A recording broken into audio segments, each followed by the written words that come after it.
Kasi parang ang hirap kapag puro ikaw lang yung nagpo-push.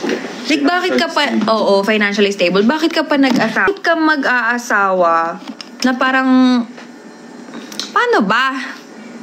Huwag na lang mag-asawa. What's the one piece of advice you wish someone had given you sooner? Ano ba?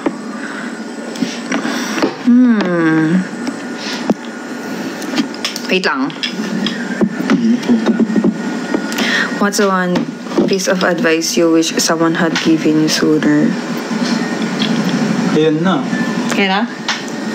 Bye-bye. Wait lang, ano bang advice na sana nag-give sa akin sooner? Ayan na nga. I think nabigay naman na sa akin before, hindi lang ako nakikinig. Maano kasi ako eh.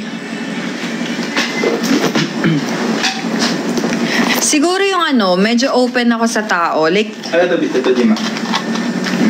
Ay, piso pala.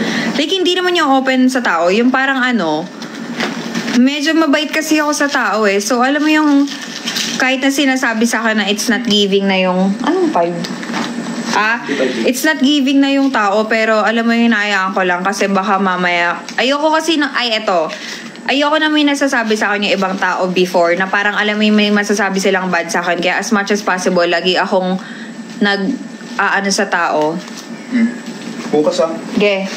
Yung inaano ko lahat ng mga parang possible na gawin ko sa kanila para hindi ako masabihan ng madamot or something na ganyan, ganon. Which is really bad pala kasi nagagamit ka. Yun.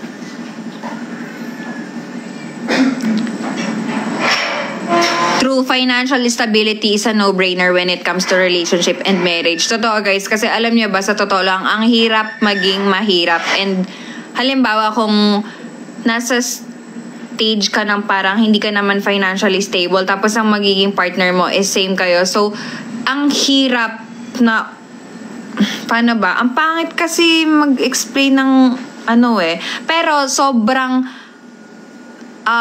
ideal ko na pareho kaming magsasucess, ganon. Like, kahit na hindi naman siya sobrang yaman, basta alam mo yung kaya niyang dalhin yung sarili niya, tapos talagang, naman.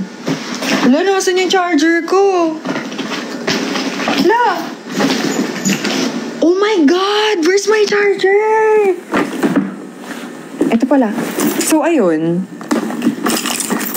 I think yun yung talagang number 1 na dapat inaano ng tao. Kasi alam mo yung iba, nag-aasawa agad. So ako hindi ko kaya mag-asawa agad nang wala pa ako napapatunayan sa sarili ko. Ano pa? Would you rather be invisible or to have the ability to teleport? I think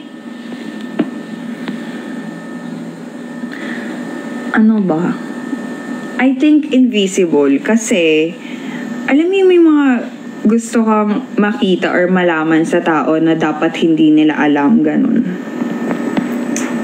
Yes! Ano pa? Nakita kita sa Wespresso, te. Totoo ba? Isang beses pa lang ako napupunta dun. Ate, red flag ba yung boyfriend mo nag-a-add ng ibang babae? Wala pa ako nagiging boyfriend. Wait lang. Gusto ko itanong ni ate. Ay, ni kuya. Yun ganon, yung tanong ko, okay lang ba sa'yo mas malaki yung salary mo kaysa sa boyfriend mo or asawa mo?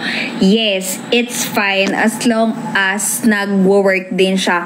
But, ang kinakatakot ko sa ganyan, yung kaiinggitan ako ng magiging partner ko to the point na parang aawayin niya ako for no reason kasi ganun yung nafe-feel niya. Yun yung pinakaayaw ko. Kaya, pero, yun.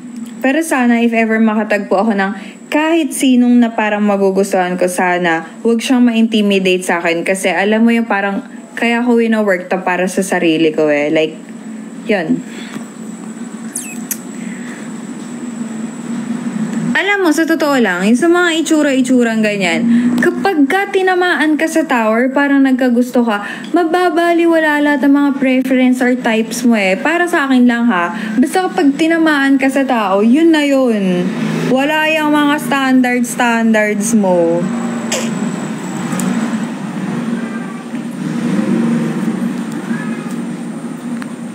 Alam mo, malito eh. Kung mahal mo talaga, kahit parehas kayo ng estado, tatanggapin mo.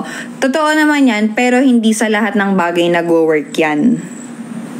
Like, maging na tayo, open-minded, guys.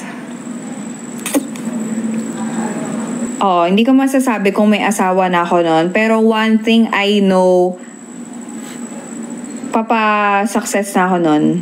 Kasi, medyo nasa 30 ka na noon eh. So, dapat meron ka ng gets mo ba? Ano pa? Shout out kay Miller Mill.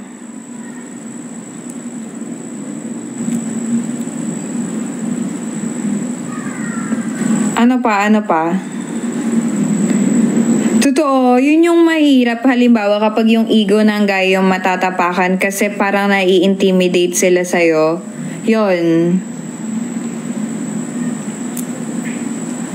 Hindi ba liit yung tingin mo sa asawa mo? No, bakit magiging maliit yung tingin mo sa asawa mo?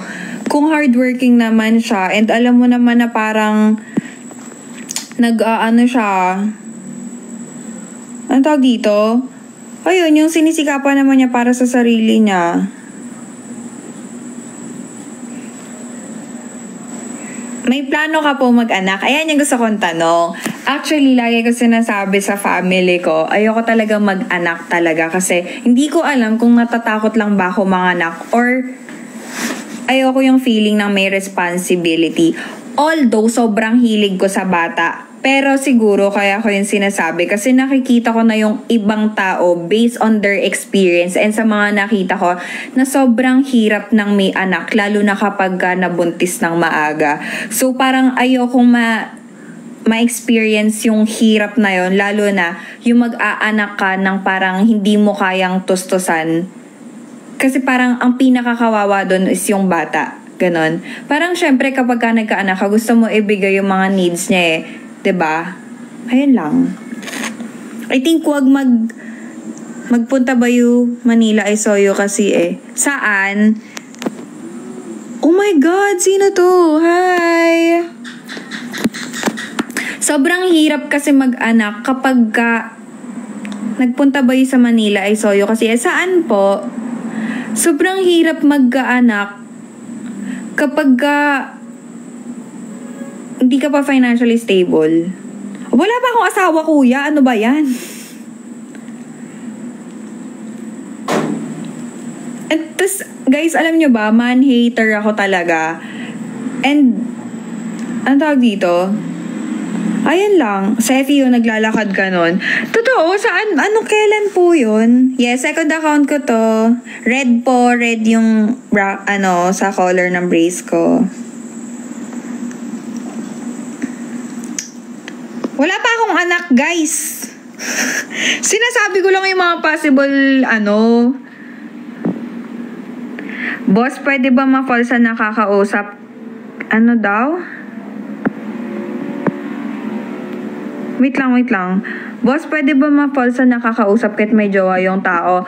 For me, possible siya kung good siya as a person, pero mali na ipagpatuloy kasi alam mong may jowa. Yun lang.